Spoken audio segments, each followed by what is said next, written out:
и трпео и насреди ноќ. Се нашле некако како се нашле и трпео и насреди ноќа и се договориле да одат по Мариовските села да лажат и да надлажуваат, да видат кој од нив двајца поубаво ќе лаже. Тргнал насреди ноќа со своите луѓе, а по него пеел. Кога дошле по едно село, насреди ноќа се собрале селаните и почнале да го прашуваат за едно, за друго, што видел, што чул по светот и како каде поминал. И насреди ноќа почнал да им расправа. Кога бев во тоа и тоа село, дувна еден толку силен ветер да ги крена сите магариња и ги однесе во облаците. Се зачудија селаните, но гледајќи го насредин така стар со бела брада и коса, некои поверуваа. Преноќева насредин во селото, си појде и сутрината и си замина за друго село. Вечерта по мракот довтаса и трпео со својата дружина. Го обколија селаните и него како на срдина и некој го праша дали навистина во Филјан село ги дигнал ветрот магарињата во облаците. Пео се сети дека таа лага е од насрдин и одговори: леба ми, дали ветрот ги кренал магарињата, јас не видов. Да ве лажам, срамота е, наши луѓе сме. Ама кога поминав таму, видов дека паѓаат самари од небото. Навистина било што каже насрдин, си рекоа селаните и му поверуваа на стариот лажач. Во тоа време, насрдин веќе беше во соседното село и им прикажуваше на тие селани како во Филјан село, во Филјан земја имало џамија толку висока, да орлите ги колвале звездите кога ќе застанеле на минарето.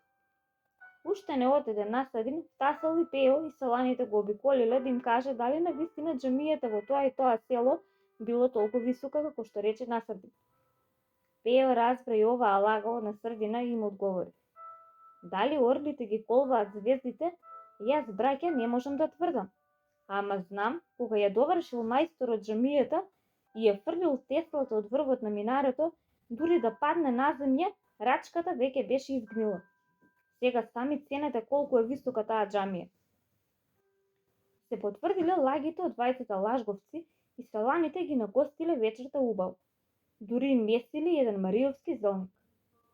Во тоа село им се придружил и некој друг трчи лаж и им се замешал и во зелникот.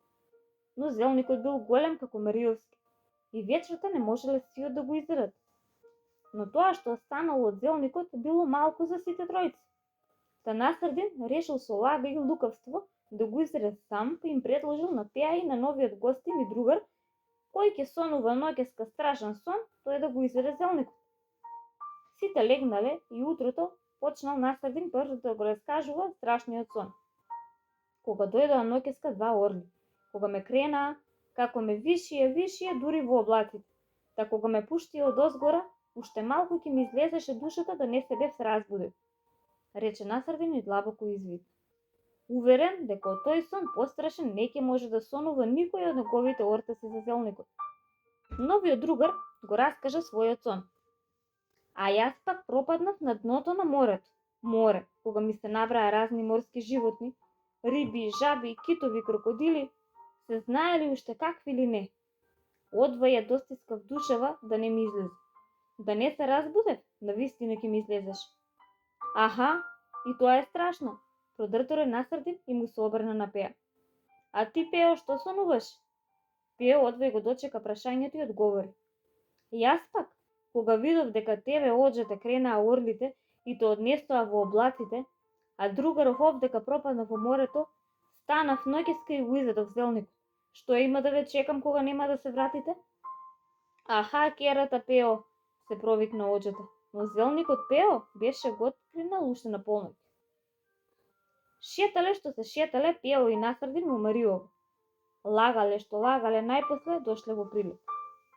Бидејќи биле гладни, а пари немале да ручаат во некоја гостилница, почнале да се договараат како да дојдат до јадење. Најпосле Пео се досетил и му вели на оđата: седи ти тука во Анов и вали го огнот, а јас ќе одам да донесам некоја риба да испржим. И отишол на рибин пазар. Пазарил цел кош риби и му рекол на рибарот да го прати калфичето за да му даде пари и да го прибере кошот. Овој се согласил и го испратил детето со Пеа. Арно, ама, Пео го свртал патот кај црквата и му рекол на детето: постои ти, малечок, Тука да ми препее попот рибиве, зашто ми се за нагробишта умре татко ми. Детето застанало, а Пео низ другата врата излегол со кошот и право кај на средина на анот. Чекало детето да излезе Пео, чекало, и кога видело дека го нема, влегло и тоа во црква да го побара. Таму го нашло стариот поп како чита некоја голема книга. Штом го видел попот детето, веднаш го навртел епитрахилот на вратот. Му тутнал една свеќа и крст во рацете и почнал да му чита некаква молитва. Одвај се разбрале дека тоа го бара Пео со кошот со риби. Се разбира дека попот не можел да му помогне на детето и тоа си отишло кај својот мајстор без пари и без кош. Пео ги однел рибите кај на средина, но треба и масло да се запржат. Па излегол, зел еден голем сунгер и отишол во истата црква. Оттаму од тука го намакал сунгерот во 3-4 кандила и однал некоја полука зети. Ги опнале тавата, ги напржиле рибите, но им притребал и леп, а потоа им се присакало и винце. Му порачале на аџијата и едното и другото и убаво се накркале. Кога дошол калфата да му платат, тие почнале да се прегрнуваат и да се препираат кој да плати. Најпосле Пео му рекол на калфичето: "Знаеш што, малечок? Ние сме добри пријатели и другари, подобри дури од браќа. Да не можеме да се погодиме кој да плати. Ами ајде ти да ни помогнеш. Ќе ти ги врзиме очите со шамијава и кого ќе фатиш, тој ќе плати." Калфичето се согласило, му ги врзале очите и почнало да ги бара по широката одаја. А Пео и Насредин во тоа време ја фатиле вратата и се изгубиле во градот. Чекал јанџијата да се врати калфата со парите и кога видел дека го нема, отишол дома да види што станува. Кога влегол во одајата, детето ги слушнало стапките и му се фатило, викајќи силно: не мрдај, ти ќе ја платиш сметката." "Јас ќе ја платам, ами кој друг? Уште кога ти ги врзале очите," му одговорила аџијата и му ја одвртал шамијето од детето, смејќи се сладко на острумието од двајцата светски лажговци. Итар Пео и берберот. Дошло во еден пазарен ден, Итар Пео во прилеп напас. Решил да се избричи, та влегол во една берберница. Бидејќи ги познавал сите како шегаџија, берберот решил да се пошегува со него, да го кладе на столот спроти сонце и место да го сапуни како што му е редот, тој почнал да му ја топи брадата со плунка. Така насапунет спроти сонце почна да го бричи. Дури на Пеа не му се стемни на очите од болки. Го замоли да го пушти небричен и му го плати рупчето колку се беа погодили. Кога Пео излезе од берберницата на половина бричен, низ градот се разнесе смеа и шега. А берберот се држеше за стомак што успеа да го изложи докато самари овој мариовски мудрец. Пео разбра работата и си рече во себе: "Чекај си ти, пакосен бербер, ќе те сошијам јас тебе со самар на игла, ичта не се сетиш." И отиде кај друг бербер да се добричи. По една година од горната случка, пролетта во лозјето кроење си го зеде Пео сорот и помина покрај берберницата во која се бричеше лани и почна да бара работа. Да му го реже лозјето на берберот и тоа за ефтини пари. Овој си помислил дека пак ќе го излаже Пеа и го пазари. Го отведе на лозјето, го напои ракија, го наруча убаво, па и винце му даде и го остави да работи, не заборавајќи да му нареди и прачките да ги изнесе на крајот од кога ќе го реже. Кога си отиде берберот, Пео почна со работа, но наместо да го реже лозјето, тој ги скорна сите пенушки од корен и ги изнесе на крајот како што му рече стопанот. Околу ужина отиде во берберницата да ги прибере парите за денешната работа. Берберот сиот радосен дека за ефтини пари Пео му го реже лозјето, пак го напои на разделување го праша: "Убаво ли го режа Пео лозјето?" "Многу убаво, чорбаџи, многу," одговори задоволен Пео. "Уште еднаш не ќе треба да го режиш." "А дали го изчисти убаво Пео?" пак го праша берберин. "Аха, ни прачка, ни пењушка не остана во земјата. Чисто е како тепсија," одговори Пео. "Ами плаче ли Пео?" "Плаче ли? Уште прашаш, пријателе мој. Не само лозите што плачат, ама кога ќе отидеш ти, ќе зареваш кога ќе го видиш колку убаво сум го режал. А тоа ти е, пријателе, за она ланското бричење насува испреди сонце," му одговори Пео и се побегна во Мариово да си мудрува. Итар Пео, попот и алвата. Служел Пео кај некој си поп. Попот, како поп, често си правел алва.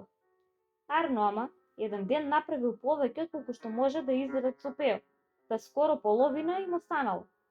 За да не ја изеде Пео, останатата алва сам кога ќе излезе попот некаде по работа, овој намислил да го заплаши Пеа со нешто и му рече: "Слушај, момочко, јас во алвата турив отров. Да не те лаже умот да каснеш без мене зашто ќе се отруеш." Го викнале попот во црква да крсти, на гробиште да пее, да закопува некој.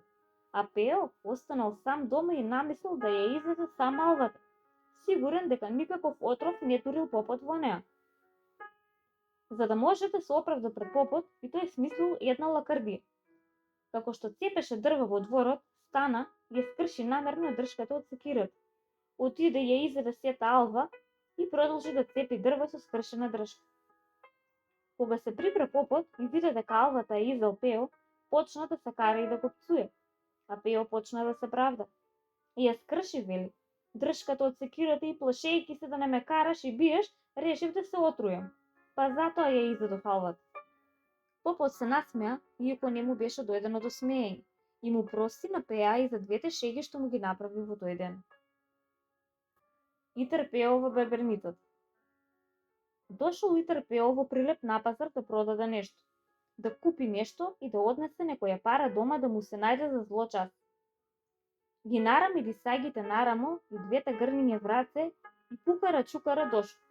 Дошол и никаде наан не се вратил, бидејќи не терал добиток да го врзе, ами така, со товарот нарамо влегол во една берберница да се постриже и избричи, па после ќе оди да бара муштери за стоката што ја носел во дисагите и грнињата. А не еднаш Пео нааѓал муштери за својата стока и тука по берберниците и други дуќани та ја арчал без да оди на пазар и да плаќа дули и други дажбини. Влегол во берберницата кај што упознавал добро берберот и калфата и ги оставил дисагите и грнчињето до столот за бричење. Калфата што толку добричувал еден муштерија и веќе го пудрел, кога Пео седнал на столот и берберот го праша: "Да го симнеме рујото, Пео?" А веќе му ја симнал валаницата од главата и почнал да му ја бушави инаку бушавата коса. "Ќе го подсимнеме, ама не сосема. Сакам да ме направиш угич. Знаеш како ги стрижеме ние во Мариово угичите? Со самарче на грбот. Така сакам да ме направиш," му одговорил Пео. Берберот почнал да му ја врзува крпата околу вратот и го продолжил разговорот. Јас не знам, зошто сум бербер ако не ги знам сите чешити, стрижење и бричење. Ти само седи, ќе видиш што угич ќе те направам." И си ги зел ножиците, обрнувајќи им се на калфите и недобричениот муштерија Том. Го слушате ли Пеа наш како сака да го стрижам? Како угич, вели. Сака да се рогуши пред Мариовките како угич меѓу овците. И ќе го направам луѓе и сам да не може да се познае. И си почнал да го стриже Пеа напрете како што се стрижат јарците и козите. Пео од првин почнал да се кремшти, да трепка со очите, да гледа во гледалото. Но веднаш се тргнал и му ја фати раката на берберот, викајќи: "Стој, побратиме, стој!" Почнал уште повеќе да се звери во гледалото, да ја врти главата подобро за да го види стрижењето, па му се врекнал: "Ти така напразно си се фалел, побратиме. Изгледа авер си немаш како се стрижи брак угич, а како прч чепиш. Јас ти реков да ме стрижеш како угич, а не како прч наптрте." Берберот се тргнал од Пејовото викање и не барем почнал да се чуди. Сега знам, со самарче сакаш, нели? Ти рековде да, со самарче, не вака напрати. Ти само седи и мирувај, ќе те направам како што сакаш." Почнал да го пострижува високо, така како што на Пеа му останала коса само на темето. Нешто како налик на китајчо перче. Пео се погледнал во огледалото и почнал задоволно да се смешка. "Ете така, ова се вели угич. Сиот пострижен само по грбот самарче." Ох, извикнал Перо и си ја истресол косата. Берберот ја симнал крпата од Пејовиот брат, па го праша: "И бричење, Пео, зарем не?" "Аха," потврдил Пео со главата. Берберот пак му ја клал крпата околу вратот на Пеа и му се обрнал на калфата. "Ајде, дете, насапуни го братучет ти Пеа да му го тргнам бричот." Во тоа време, муштеријата Томо беше станал од столот и сакаше да си оди, но сакаше прво да види што ќе стане со Пеовото бричење. Така, кога берберот му рече на детето да го сапуни Пеа, Тому се замеша во разговорот. Зошто да го сапуни? Толкав маж, јунак ќе го сапуни. Срамота е, како ми избриче мене на суво, ќе го избричеш и него. Не дека е тој почурук од мене. Пео веднаш пламна. Кој почурук од тебе? Пео од Мариово подолен од еден јуругучки граѓанец? Кога ги слушна овие зборови Берберот, почни тој со своите шептулци. Но навистина, Пео од твоите села не сите насува се бричат. Само ти кој знае дали ќе издржиш, да не ти лута брадата те да ми го искршиш бричот. Лута, не лута, барај си брич. Кога можат тие насуво да се бричат, зошто пак и јас да не можам? Ајде, јонака имам брза работа. Не задржувај ме со тоа твое лигавење за пунење, му одговори Пео и чекаше да го бричи. Берберот го зеде бричот и место да го точи, почна да го аби од каменот. Тргна еднаш два пати и брадата почнала да прска настрана, а Пео да се мршти од болки. Тоа време на вратата влезе друг муштерија. Чоробаджијата Мито со две-три пилиња во раце. Ги остави пилињата во ќошот и му се приближи на Берберот и Пео. Добар ден, мајстор Димче, го поздрави Мито Берберот и продолжи. Машала, и Пеа си го налегнал денес. Го погледна во главата Пеа и се насмева. Ама си го направил цел лугич, машала. Има да блеат мариовките по него. Пео го искористи разговорот од чорбаджијата Мита и му ја задржа раката на Берберот, а му се обрна на чорбаджи Мита. Абре, чорбаджи Мито, зошто сте толку злобни вие чорбаджиите? Му речи и му се втренчи право во очи. Мито остана сериозен па му одговори. Оти бре Пео, оти. Ами ете оти, не оставате да живее сиромах покрај вас. А што е Пео? Барем ти ништо лошо немаш видено од мене? Абре јас, остави ме мене, туку другите сиромаси не може да се омрсат од чорбаджиите, му одговори Пео. Што не може да се одмрсат, кажи де, почна да се мурти Мито. Да не може да се омрсат, ете гледам си купил пилиње, тоа што можете сиромасите да купат. Ама ти си чорбаджија човек, ти дал Господ пари со товари, што се вели зборот. Купи ти нешто друго што не може да го купат сиромавите, оставим ги пилињата на нив. Што да купам друго, бре Пео? Од јагни и пили има ли нешто посладко? Му одговори Мито. Пео едве го дочека ова прашање и со најсериозен тон му се обрна на чорбаджијата. Ами што да купиш? Купи. Се замисли за миг како некој навиен будилник, отпитла. Купи едно магаре да има цела недела да јадеш. Остави им ги пилињата на сиромасите. При овие Пеови зборови сите четворица почнаа да се смеат, а чорбаджи Мито се намурти и му се врекна на Пео. Ке купа магаре Пео, ама ти да го јадеш, а не јас. Гиди ни заеден, не знаеш што зборуваш. Кој ел магарета и јас? Ами така се вели лафот, ти сигурно нема да купиш магаре, ниту пак ќе го јадеш. Ами јас реков да ти напомнам да не им го земаш залокот од уста на овие сиромаси. Почна Пео да го успокојува чорбаджијата и му ги покажа со главата Берберот и калфат. На овие Пеови зборови чорбаджијата се подразведри, да дури и тој почна да се смешка. А ако не му беше право што го насрамари Пео. Има и за нив Пео, има. Не жалај ги ти нив. Ете, за едно стрижење бричиње ќе ми ја наполниш тавата јајца ако не ти го земати грнчето. Речи и погледна кон грднињата, па продолжи. Навистина, што донесе Пео на пазар во Мариово? Што имав, тоа донесов. Да не сакаш и тоа да им го земеш од предносот. Му одговори Пео и пак погледна во дукенџиите. Со пари, Пео, со пари. Не им го откинувам јас, ниту пак ги гачкам, Господа чува. Туку рече што има во грнињава. Што им треба на чорбаджиите има, му одговори Пео и почна да се смешка подмуски. Маст, мед, веднаш погоди чорбаджијата.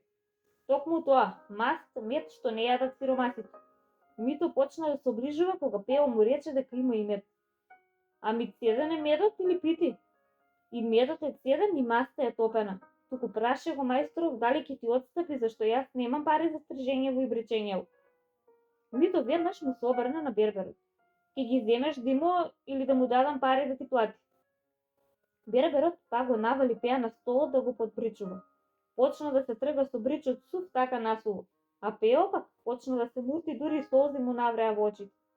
Зедов јас чорбаджи утринава. Не ми требаат, му одговори Берберот на чорбаджи Мита и му се обрати на Пеа. Што е, Пео, што се муртиш, да не те боли? Го праша и престана да го бричи. Пео се подиспреви на столот и почна да си ги брише солзите. Абре, не ме боли, туку знаеш што? Навистина и јас сум од Мариово, ама по смрт че сум роден, та не сум јунак колку другите Мариовци што се бричат насолу. Ако е кабил, насапуни ме малку да не ти го расипам воздухот во дуќанот. Му рече на берберот и му се обрна на чорбаџимите. Почекај ме, чорбаџи, ако сакаш да ги земеш маста и медот. Берберот виде дека Пео не може да издржи насово бричање и му нареди на калфата. Ајде, дете, насапуни го Пеа, дур да ја испушам цигарава. Извади цигарата, му даде и на Тома и на Мита, подедна со нив разговор и во еден агол од дуќанот, а калфата почна да го сапуни Пеа. Но место да го натопи со вода, почна да му плука в лице и да го трие со тврдата четка. Берберот, Мито и Тома, гледајќи што му прави калфата на Пеа, почнаа да се кикотат, а Мито продолжи со разговор. Го слушнавте ли што кажува? Купи, вели, магаре да јадеш цела недела, да би срчка го изела, да Бог даде. Ке јадете и трици овезови, а јас ке јадам пилињи и масти мед. Баш за инајат што ме насамари. Наглите да му ги земеме поевтино, па ако сакате и да ги делиме. Земи ги, чорбаџи, земи ги. Јас да футринава малку, доста ми е. Па право да ти кажам, и пари немам за трошење. Ми треба некоја пара, му одговори берберот на Мита, но затоа пак Тома му рече. Да ги земеме со мене, јас маста, ти медот. Само гледајте да не ги налегнеме на цената. Не дека пак тој знае за цена.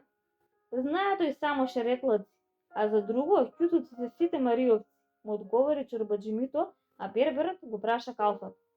Ајде, дете, готов ли си? Калфата го изнаплука Пеа, го истрелка со четката и му одговори на берберот. Готов, мајсторе, готов, повелете. Сите тројца тргнаа кон столот на Пеа и берберот почна да го точи бричот. А Мито му застана на Пеа зад грб и го праша. Навистина ли ќе ми го продадеш медот, Пео? А пак јас да за маста сум уштерија, веднаш по Мита го праша Томо Пеа. Почекајте нека ми избричи мајсторот, па ќе правиме муабет, му одговори Пео на обајцата муштери. Мито и Томо седнаа зад Пеа и во еден глас го замолија берберот. Ајде, мајсторе, побрзај да свршиме работа со Пеа. Берберот почна безмилосно со бричот по Пеовата брада. На брзина го избрече, му ја симна крпата од вратот и му рече: На здравје, Пео. Пео издигна длабоко, се фати за лице, се гледна во огледало и му рече: Здравје да имаш, ама не издржа нас ова, му рече берберот. Пео почна да ја врти главата заканувачки. Ти рековде, по смрт че сум роден, затоа не сум ја колку другите Мариовци. Туку што ќе правиме сега за плаќање? Јас немам готови пари. Еве ќе земеш од чорбаџиите за маста и медот, му одговори берберот. Пео почна да се мисли. Не море, тие пари треба да ги однесам дома на Пејовица, ами носам 10 јајца да ти дадам 5-6 која му насип. Ете, нека му се прави кејкот и на чорбаџимите што рече прегеска. Навистина ќе ти ја наполнам тавата. Берберот ја заврте главата. Најпосле и така нека биде. Инаку денеска е пазар, не одиме со калфата дома на ручек и ги испржиме тука на мангалот. Ама ќе дадеш 8, толку на есапот ќе дојде. 8 јајца по 5 пари тамен грош, колку што чини стрижење и бричење. 7 ќе ти дадам, 7. Види им го аерот и со здравје да си ги јадеш, му одговори Пеа. А Ирлија нека е Пео, едно јајце ја било, ја не било. Се согласи берберот и Пео стана од столот и извади од сагите 7 јајци и му ги кладе на калфата во фесот. Кога Пео го плати на берберот, чорбаџимито го праша Пеа. Ајде, Пео, колку пари му бараш на медот? Колку ока има? Не сум го мерил, ни па знам од ока полока. Ѓутуре ќе го платиш 10 гроша, му одговори Пео. Чорбаџимито се приближил до гранчињата, ни поткрена едното, му го поткрена капачето, пробуричка со прст и лизнал од медот. Велиш, има 2 огите да го платам 10 гроша? Ти рековде, 1, 2, 3, глеј ти. Јас сакам 10 гроша со се грне. Не можам да го чекам да го препразнуваш дома. Знаеш каде е Мариово? Треба бргу да си ода ме чека Пејовица. Мито пак го поткрена грното, му се сторило дека има над 3 оки мед, и тоа цеден мед, па му рече на Пеа. Да ти дадам 8 гроша, Пео. Само 10 чорбаџи. Ја 9, бре, Пео. Реков ја дека вие чорбаџиите сте стипци, не јадеш ти чорбаџи цеден мед за 3 гроша ока, не. Но овие Пеови зборови чорбашијата Мито се подразлути. Да видиш дека ќе јадам, Пео, а Ирлија нека е. Го зедо 10-10 и го извади кесето, та му изброја на Пеа 10 гроша. Ја маства Пео, колку пари е? Го праша чорбаджи Томо и го поткрни и тој другото грне. Зеде со прст и ја проба. 10 гроша чорбаджи, потсечно му рече Пео. Маста е поевтина од медот, Пео, и полесна. Маста е мас, медот е мед. Ја сакам и за неа 10 грош. Ако ти чини, земи ја. Ако не, ја не ми го мас пазарот. Што е моје, ќе си земам. Ајде нека е Ирлија, ме бенди се чиста стотка. Ќе ја земам, му рече чорбаджи Томо. Кога Томо рече дека е чиста стока, Пео се заврте настрана и си ја кладе раката на устата и почна да се кикоти и сам да се изборува за себе. Чиста е, чорбаджи, чиста. Само ѓакникот бачот што си го одмацна во врвот, инаку многу е чиста. Тоа што лижеа псите од неа не дека е гнасно. Во тоа време чорбаджи Тому веќе го извадил кесето и му ги брои 10 гроша на Пеа, зборувајќи му. Повели Пео и со здравје да си ги потрошиш. Пео си ги пушти парите во џебот и тој го благослови чорбаджијата Тому. Сполајте, чорбаджи, сполајте, и ти со здравје да си ја јадеш. Мито и Тому си ги зјадоа грнињата, се подбуцнаа, му намигнале на берберот дека го излагале Пеа. Чорбаджи Мито си ги зјаде пилињата и си излезе од берберницата, поздравувајќи се со берберот и Пеа. Збогом, мајсторе, збогом, Пео. Со здравје, чорбаджи, со здравје да си ги јадете маста и медот. Ги спрети Пео и почни да се кикоти како да се присети нешто. Му се обрна на берберот. Да не имаш едно време кадраџија тука кај тебе, мајсторе? Сакам да се кадросам вака убаво стрижен и бричен. Како не, Пео, како не? Извика мајсторот бошен посхитен. Еве го надвор, чека муштери. А кон калфата, оди дете, викни го кадраџијата да го кадроса Пеа. Веднаш, мајсторе, веднаш, одговори калфата и истрчен из вратот. За миг влезе фотографот во берберницата. Повелете, мајсторе, да кадросам некого. Праша и се погледна со во Пеа и се насмеа. Побратимов Пео сака да се кадроси. Туку многу се брза. Ако можеш на брзина да го чкрапнеш и за плаќање со јајца плаќа. Таман денеска немам ништо за ручек. А ако бргу сака, имам и јас готови. Може да избере да не чека. Аман де, извика Пео. Уште поарно. Дај ми да ги видам тие готовите, да не губиме време. Ни ти, ни јас. Фотографот извади едно топче слики од мажи и му ги даде на Пеа. Ово ги преврка, загледувајќи се во секоја, на прикрајот се задржа на убава слика со младо момче селанче. Ова личи на мене, ќе ти дадам 3 јајца за нејз, му рече на фотограф. 5 ќе дадеш за неа, Пео, 5. Гледаш што е убав? Ете каков сум те кадросан, рслан, левен момче, зар не? 3, толку останаа, ни половина повеќе немам. А и да имам, не давам повеќе за готова слика. А Ирлија нека е, Пео, давај ги, се согласи фотограф. Пео си ја кладе сликата в пазови, ги зеде дисагите, ги извади 3 јајца и му ги даде на фотографот, пак со истиот благослов. Алал, нека ти си со здравје да си ги јадеш. Си ги крена дисагите нарамо и си излезе од берберницата. Завртувајќи се од вратата и му подвикна на берберот. Збогу, мајсторе, и добро видување од пазар. Берберот го испрати со насмевка. Збогом, Пео, и грне бујрум до пазар. Доведе и Пејовица да ја направа мугичи да се кадроса. Пео си излезе, а берберот почна разговор со фотограф. Ама будал Мариовец, готова слика зеде. 3-4 оки мед и мастим ги даде за по 10 гроши. Да знаев дека толку ефтино ќе ги дадеше, ќе ги земев и јас. Такви се тие горјани, не јасат ни кесат не знаат. Се ѓутори продаваат, ѓутори купуваат. Туку, како ќе ги готвиме ние сега јајца? Вие двајцата имате 7, и јас 3, горе долу потокну сме. Ајде да ги спржиме заедно, а јас ќе давам полока вино што му ги зедов на Пеа за бадијала. Вие ќе дадете пак маст. И берберот му нареди на калфата. Распрете ко дете мангалот и земи го тавчето. Тури малку од маста што ја земавме утриново. Калфата го донесе мангалот на сред берберница. Го распрета жарот, ја донесе и тавата со маст и ја кладе да се топли. Берберот ги зеда јајцата и едва да ги крши во него и да ги мати за да прави кајган. Зедоа столови обајцата со фотографот и седнаа покрај мангалот. Калфата ја држи тавата, а берберот му рече на фотограф. Ќе ги изматиме во пјатов да збувнат. 10 јајца таман манџа што веела титрата невеста. И почна да крши 2 јајца едно по друго. Уште со првото удирање едното пукна и берберот се џаши. Го поднесе поднос, го подмириси и се намурти.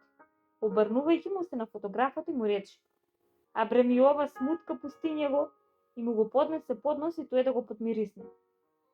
Кога го мирисна, и тој се намурти, па веднаш ги чукна и неговите две, ама веднаш и тој ревна. А бре и ова, ах, суртук пео, туку чекај да видиш ако ми стапнеш уште еднаш во дуќанчево. Почна да му се заканува берберот на пеа и ги скрши сите јајци, ама сите излегоа смутки. Така навреден берберот почна да се зборува. Луѓе, за колење и од ке вратот овој пео. Ако ми дојде друг пат, ќе му го тргнам бричот како на јаре. Види како не насамари обајцата. Почна да ја врти главата, заканувајќи се и почна да цука.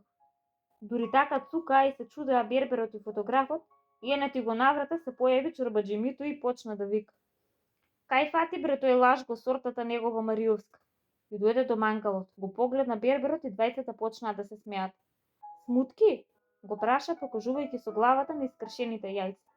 Сите до едно, му одговори берберот. А тебе? Мене? Уште побетер. Верата негова Мариовска. Погоди што ми продаде.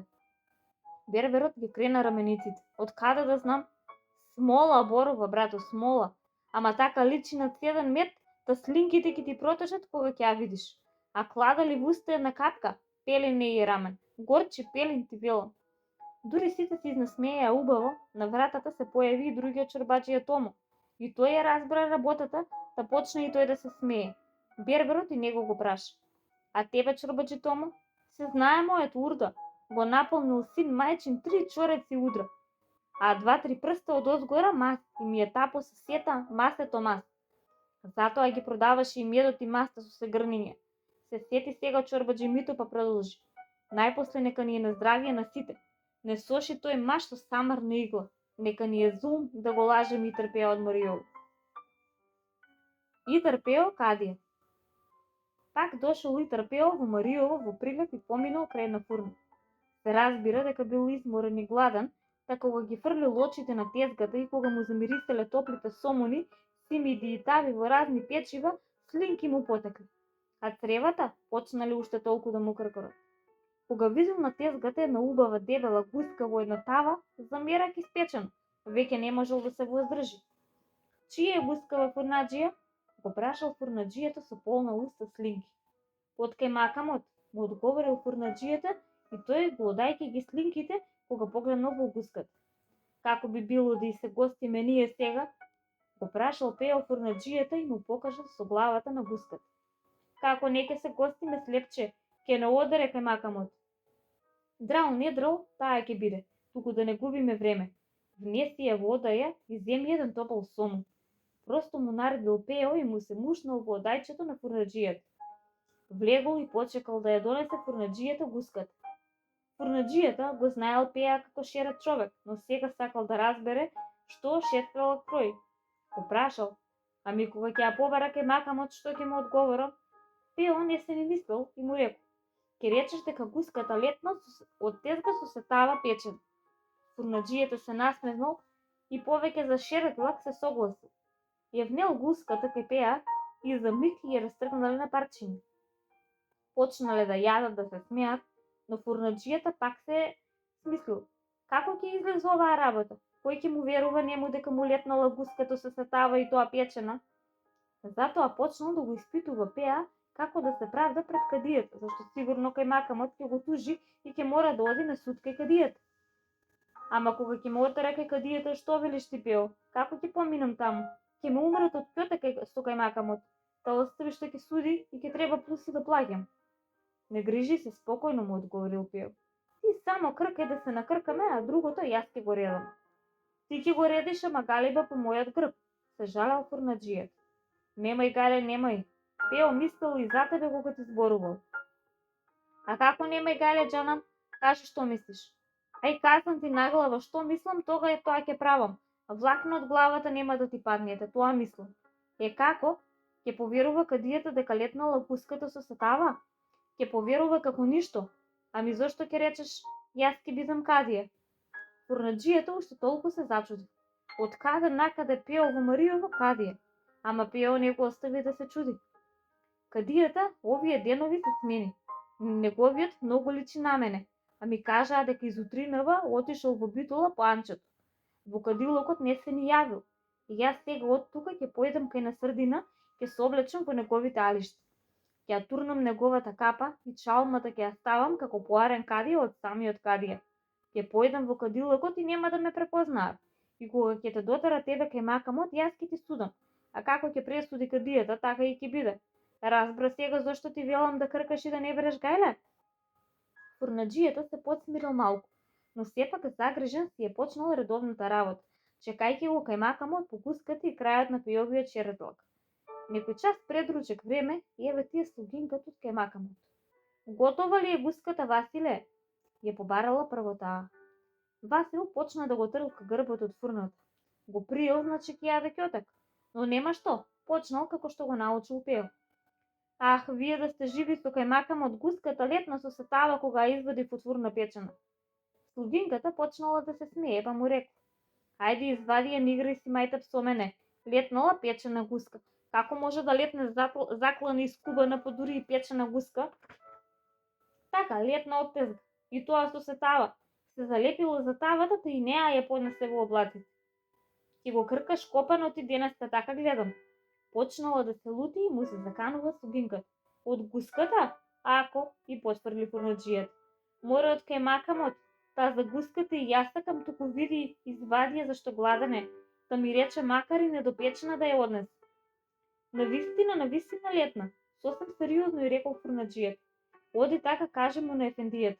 Што сака нека прави, било таксират ќе купам една гуска и ќе му ја вратам. Слугинката ја завртала главата и си отишла. Та му кажала на кајмакамот како што и рекол фурнаџијата. Кога ја слушнал кајмакамот слугинката, зоврел од лутина. Како може да летне гуска од тезга и тоа печена со сетава? Ревнал и го гранал грбачот, па му отишол на фурнаџијата.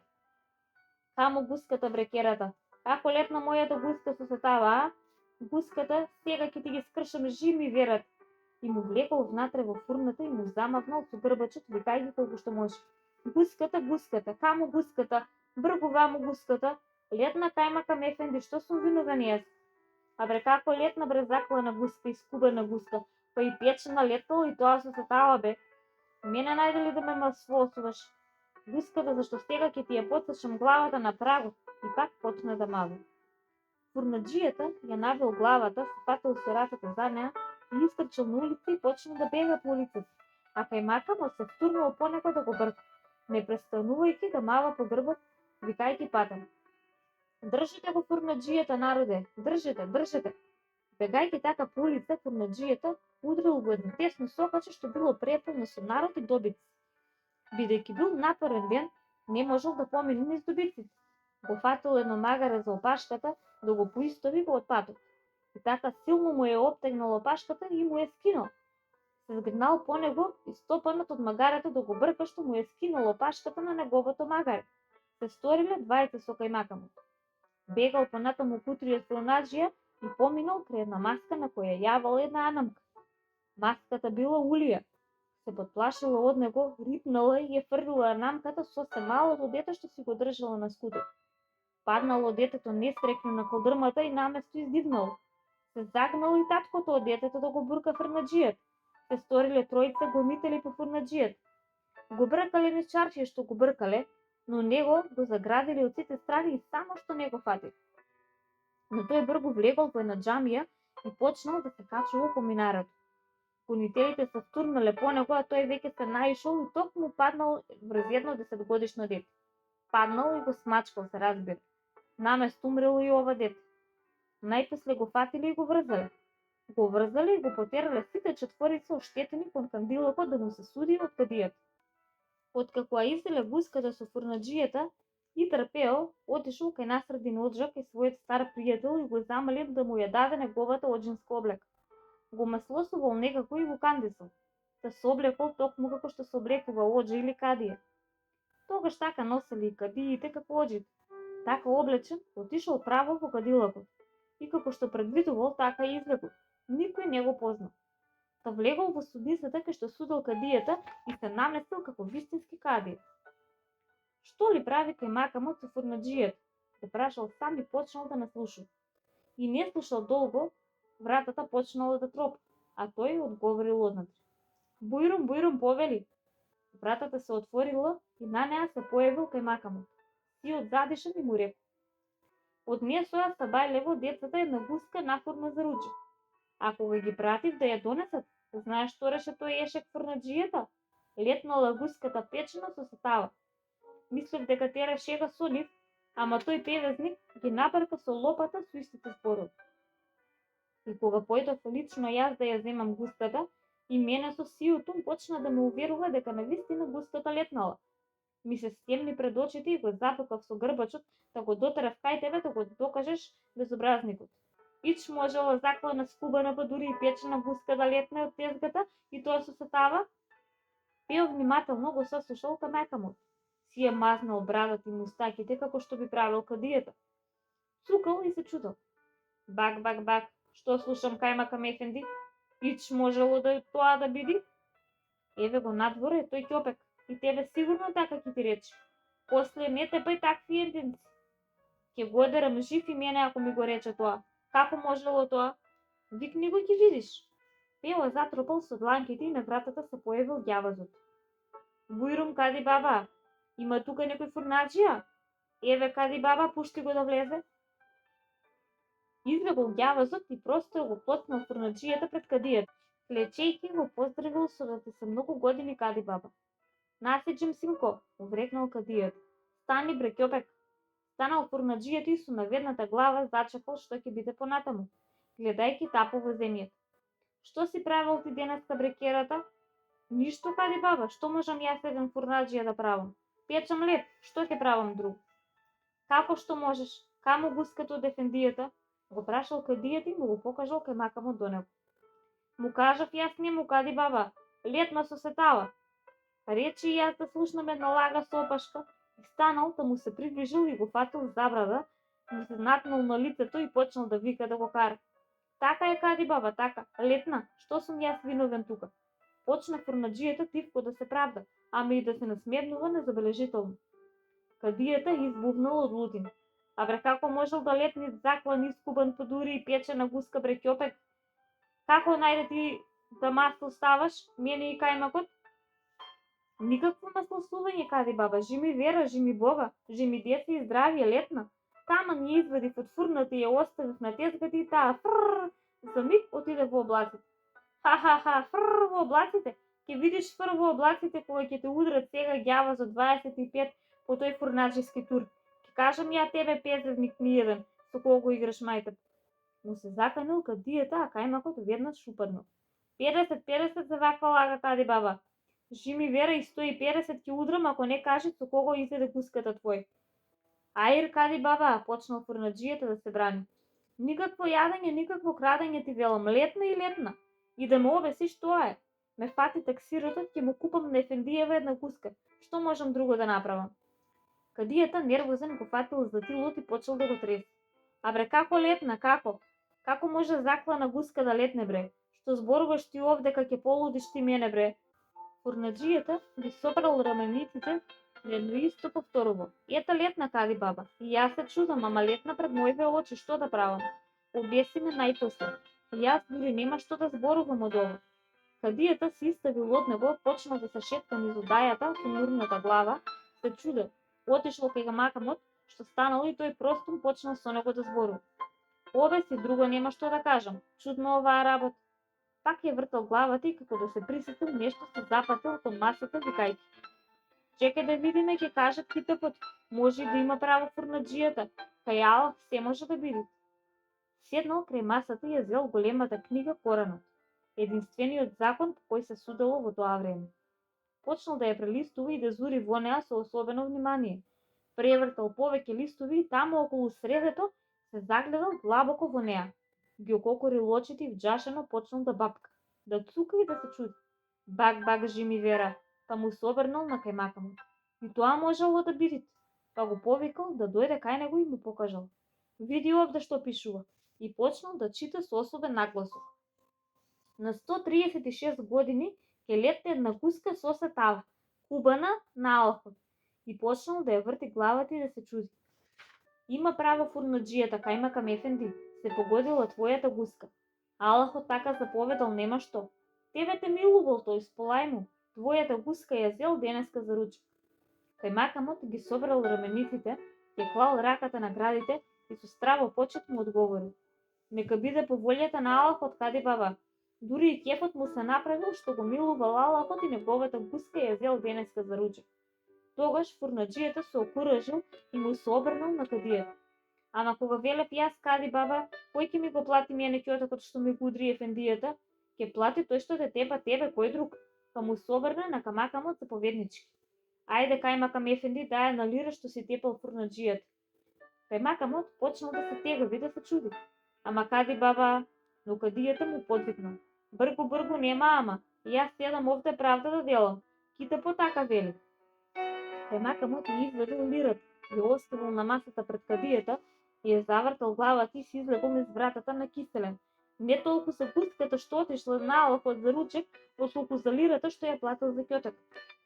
Уште Кајмакамот не доизлезе, на вратата се појавил турчинот селанец, на чие магаре фурнаџијата му ја искинал опашката. Му израсправил како станала таа работа, барал да му плати фурнаџијата оштета што му го нагатил добичето. Кадијата се намуртил и почнал да му се бака на фурнаџијата. Што велиш бе фурнаџи човеков, вистина ли направи така како што вели овој? Така беше кади баба, одговори фурнаџијата натажен. Ме бркаше Кајмакамот со горбачето и немаше каде да поминам. Го фатив магарето за опашка да си направам пат, ама ете се стори зијан. Што ќе рече китапот, ќе платам. Ме фати таксират. Да видиме тогаш што ќе вели китапот. Го слишал гласот кадијата, бидејќи фурнаџијата сам предложи да ја плати направената штета. Прелистувајќи го китапот, одеднаш кадијата извика: фурнаџија, туку чекај, па му се обрати на селанечот. Еве што џеза предвидува китапот. Ќе дадеш ти нему магарето, ќе ранит, ќе злобит и гледа дур да порасне опашката. После ќе земиш назад здраво магаре. Селанецот почнал да се буни. Кога ќе му порасне опашката да си го земам? Не го давам магарето. Што ќе правам јас сиромашкиот без добиче? Ти знаеш да не слушаш кадијата, што велиш? Му брекнал кадијата. Да, една лира џеза што се плашил и бркнал фурнаџијата дотук. Селанецот почнал да се тегави, да се ценка, да мртка, но кадијата му се заканил дека ќе го затвори. Та и тој извадил една лира и ја оставил пред кадијата. Ја ничкосал и тој главата кај Кајмакамот и се излегол низ вратата. Пеово погледнал фурнаџијата и двајцата се смевнале под мустак. По излегување на првиот селанец, веднаш одвлегол вториот и почнал да раскажува со солзи на очите како фурнаџијата ја потплашил маската на која јавало анамчето и како му се отепало детето од калдрмат. Таксират, кади баба, таксират. Ево овој фурнаџијата ми го отепа детето на сред улица. Како отепа детето, бре синко? Така ми го отепа, како што ти кажав, навистина. Малечко беше, 6 месеци, ама чела те боли. Тогаш кадијата сосема се намуртил и почнал да му се врколи на фурнаџијата. Што вели човекот, бе разбойник? Навистина отепа детето негов. Така е, кади бабе, право кажува човекот. Како што знаеш, јас бегав од Кајмакамот што ме тепаше. Поминав кај маската од овека, таа се исплаши и ја фрли жената со детето. Дали му умре детето, не знам, одговори фурнаџијата си од затрес. А бре ти 300 парча си направил денеска, бре. Навистина ќе те обесам јас, те режи ми вера. И го отворил китапот, зборувајќи си за себе. Чекај да видиме што вели китапот. Почнал пак да ја врти големата книга пред него. Веднаш се запрел на една страница. Сега ќе пеа маслото ја тебе фурнаџи бактачи еден. Сега, му се обраќал на селанецот. И еве што џеза предвидува китапот за вакви певезници. Ти сега ќе дадеш анамчето на фурнаџијата. Тој ќе ранит, ќе облекуват, ќе гледат до родит и порасни дете како што беше твоето. Тогаш ќе земиш соседете, разбра? Селанецот почел да се буни. Како ќе го давам јас моето анамче на фурнаџијата? Ами јас што ќе правам без жена? Не го давам, кади баба, не е право. Кој не право бешнек? Така пиши китапот од Аллах. Ти повеќе знаеш или јас што читам Аллаховиот канон? Му се навраќал кадијата на селанецот, но тој си останал при своето, велејќи осечко. Нека пиши китапот како сака. Јас не го давам анамчето. Не даваш анамче, не слушаш кади е. Тогаш дај една лира џера што си бркал и што си плажал фурнаџијата. Почнал и тој да се буни. Ама каква е оваа работа, кади баба? Ем без дете останав, ем да платам џеза. Така пиши китапот, бре синко, јас не напишав. Аллах пратил тој китап на султанот, а тој мене да делам правда. Ајде давај или лирата или јанамчето, од двете едното што сакаш. И овој почнал да се тегави, да се гневи, но кадијата и нему му подвикнал. Та и тој го одврзал кесето и ја ставил лирата пред кадијата и се излегол низ вратата. Пео и фурнаџијата пак се насмевнувале. Најпосле влегол и третиот селанец. Длабоко се поколнил пред кадијата и му рекол: да ти се многу години, кади баба? Да си жив, синко, што има? Што се домачи до мене? Или ти дојде да тужиш фурнаџијата? Го запрашал кадијата. И јас, кади баба? Што направил пак тебе овој ајдутин? Што ли уште да прашаш, кади баба? Одговори селанецот и почел да плаче, раскажувајќи му е случката со детето што го смачкал фурнаџијата кога рипнал од минарето на џамијата. Што направи? Ето што направи, ме стори без дете. Одвај го изгледав и пораснав цели 10 години, ми го отепа. Како отепа, бре, што збориш? Како го отепа? Ете така како што ти кажа. Си стоев и јас со детето под џамијата, си продавав крушки. Туку наеднаш рипна овој душман од минарето и право врз детенцето мое. Зазем ја го залепи. На часот издигна кутрото. Цк, цк, цк. Почна кадијата да ццка и да ја врти главата, заканувајќи, па му се обрна на фурнаџијата. Бре, баксус човек, бре. Ами сега, бе, певезник, што ќе се заслужуваш, а? Кажувај, така беше. Фурнаџијата пак ја ничкосал главата в земја и дури натажен и тој почнал да потврдува. Така беше, кади баба, ме загради оние што трчаа по мене од сите страни. И кога видов дека ќе ме фатат, влегов во отворената џамија и летнав нагоре по минарето да се спасам. Ама тие се нагиднаа по мене нагоре по скали, за да не им се дадам врате жив, рипнав од минарето и за таксират паднав врз детето до овој сиромав. Што знаеш, прави, така беше. И јас не сакав, ама се стори грешката. Кадијата пак почна да го прелистува китапот, зборувајќи се за себе. Чекај да видиме за ова што пишува китапот. Прелистувал некое време и најпосле извикал радост. Аха, ете сега ќе уредам фурнаџијата да не прават никому пакост. Еве, тука пишува крв за крв. Кој отепа друг човек да плати со главата свој. Кога ја слушнал праведната пресуда, селанецот се поразведрил и му се заблагодарил на кадијата. Да се жив, кади баба, за праведната пресуда. Туку кога ќе го обесиш или заколеш фурнаџијата, сакам да видам да виси на ортома или да му се валка од главата, да ми полесни за душата на детето. Но кадијата сосема сериозно му одговорил: нема да бесиме, нема да колеме фурнаџијата, синко. Тој ниту обеси, ниту закла твоето дете. Ке направиме ние нему тоа што направи тој на детето твое. Ке земеме сега фурнаџијата одовде и ке го одведеме на џамијата. Ки справиме него да застане кај што стоеше детето твој, а ти ќе се качиш на минарето, ќе рипнеш од озгора врз него и ќе го смачкаш како што тој ти го смачка детето. Ете така пише и во китапот. Што сторил човек да најде, нека е така. Така е туку, почнал селанецот да се тегави. Што е туку, не сакаш да рипнеш и да го смачкаш фурнаџијата? Ами како ќе падна врз него? Тука не се мешам јас, твоја работа. Како тој што паднал врз детето, ќе паднеш и ти врз него.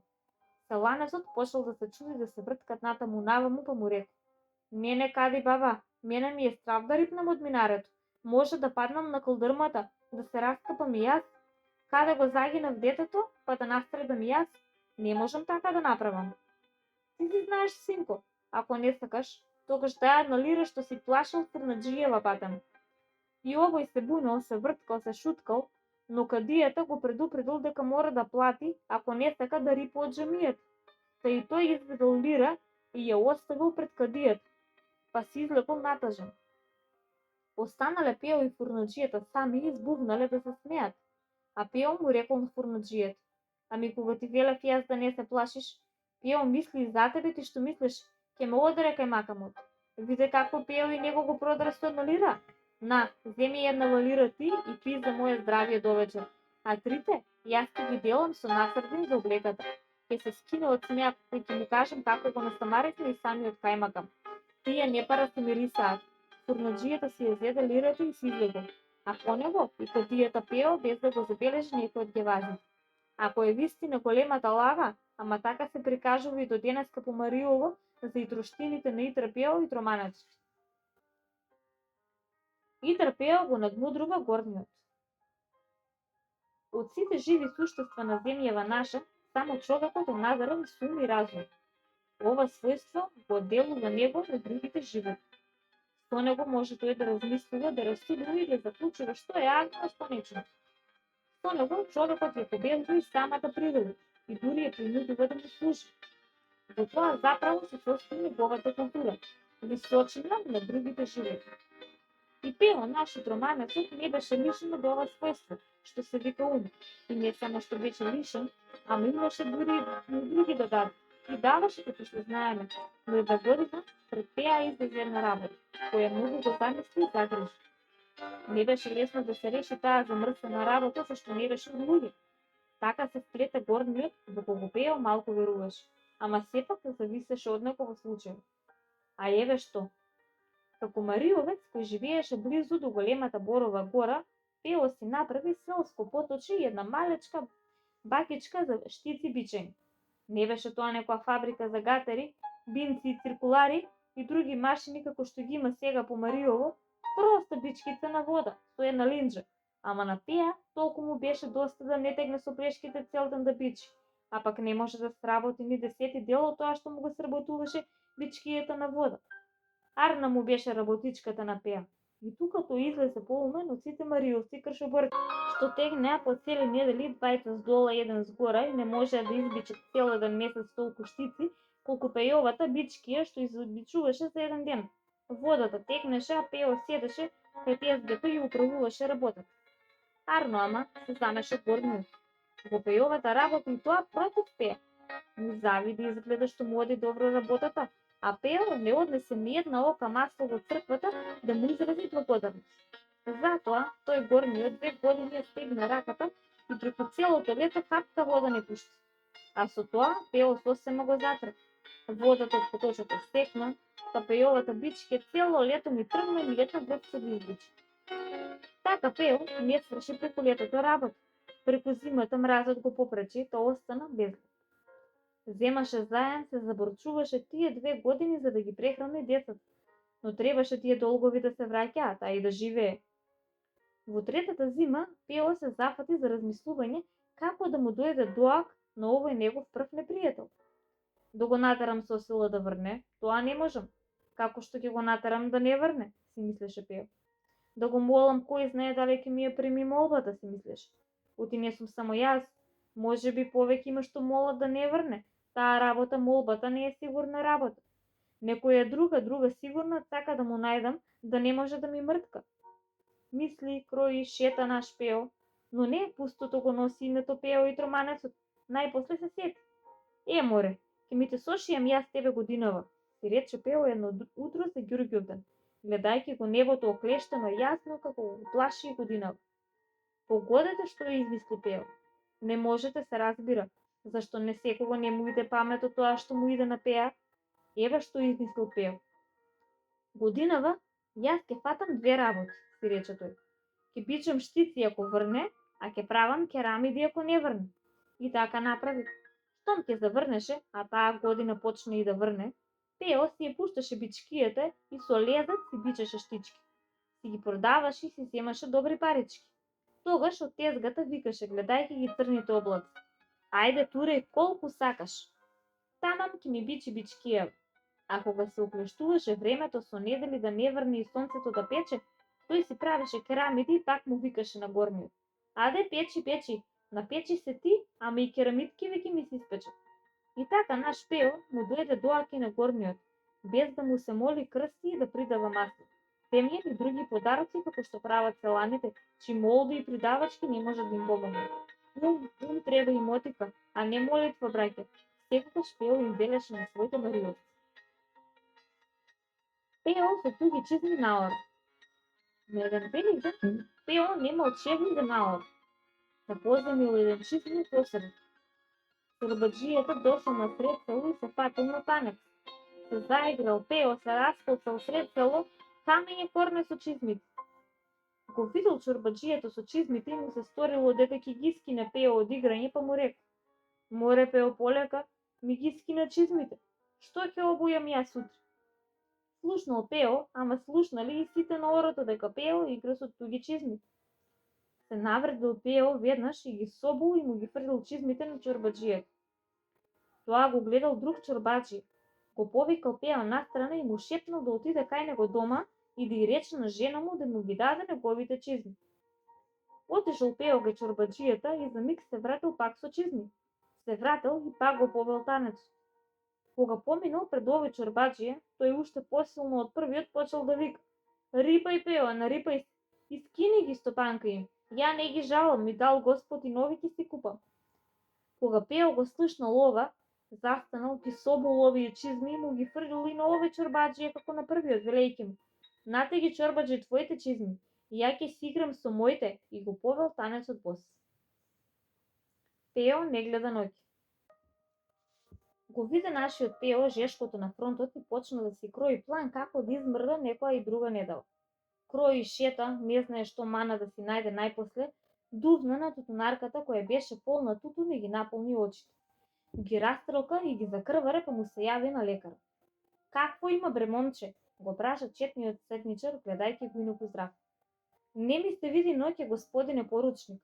Очите ме болат нешто, одговори Пео и ги овргали големите граорески очи. Поручникот го изгледа сомнително. Бидејќи не беше специјалист за очи, го испрати во полковната амбуланта. Оттаму, во девиската болница, но и тука се кажа дека нема специјалист за очи, ниту пак инструменти. Апарати за проверка немаше, а Пео секаде вика дека дење гледа, а ноќе не му се гледа. Мораа да го испратат дури и во Софија кај специјалист очен лекар. Се повтори прашањето: Какво има бре момче? И одговорот: Не ми се гледа ноќе, господине доктор. Лекарот се насмевна неизбежно и го воведе во една темна одаја каде што изврши пробен преглед. Кога сврши прегледот, го удри по плеќи и му рече: И мене не ми се гледа ноќе, момче, но нели си дошол до тука? Еве ти 2 месеца боледување да одмориш и не тури тутун во очите да не престанеш да гледаш и дењи. Така Пео протекна 2 месеца далеку од оклопите помеѓу своите мариовци и мариовки во родното место. Итар Пео кметува. За време на Првата светска војна наврадија неколку бугарски војници во Пеовото село и го побараа кметот. Кметот Пео си истрчи и учтиво го праша со што може да ги услужи јунаците. Еден од војниците се представил како водач на дружина и во името на законот и власта побара од Пеа веднаш да му најде 5-6 магариња, за да може некои работи да пренесе до фронтот. Кметот, како одговорно лице, ја прими наредбата и им вети дека ќе ја исполни, но рече дека ќе треба тешко да работи таа работа бидејќи селото е малечко, малку добиток има. Па и тоа што е, нема достатна опрема, нема самари. Им го рече ова и ги замоли да останат тука пред крчмата, а тој ќе оди да изврши наредбата. Како секое село, така и Пејовото имаше зборно место. И Пео се качи на ридчето кај што можеа да го слушнат селаните. И откаде ги изведи сите наредби, го изложи долгиот врат, собра воздух во градите и извика колку што може посилно: Еј, селани бреј, дојдоа бугариња, сакаат магариња бреј. Кој има магариња со самарчиња, нека тера низ долина. Кој има магариња без самарчиња, нека тера пред општина. Сите селани многу убаво го разбраа и извршија неговата наредба. За непол час сите што имаа способен товарен добиток веќе толиштата, а оние што имаа по некоја добиено магаре кршливо слепо и без самар, ги дотераа пред општината. Се разбира дека ниеден не можеа бугарињата да земат, зашто требаше и него да го носат, а не да го товарат. Така кметот Пео и изврши наредбата од војните власти и ги спаси своите селани од јавен грабеж.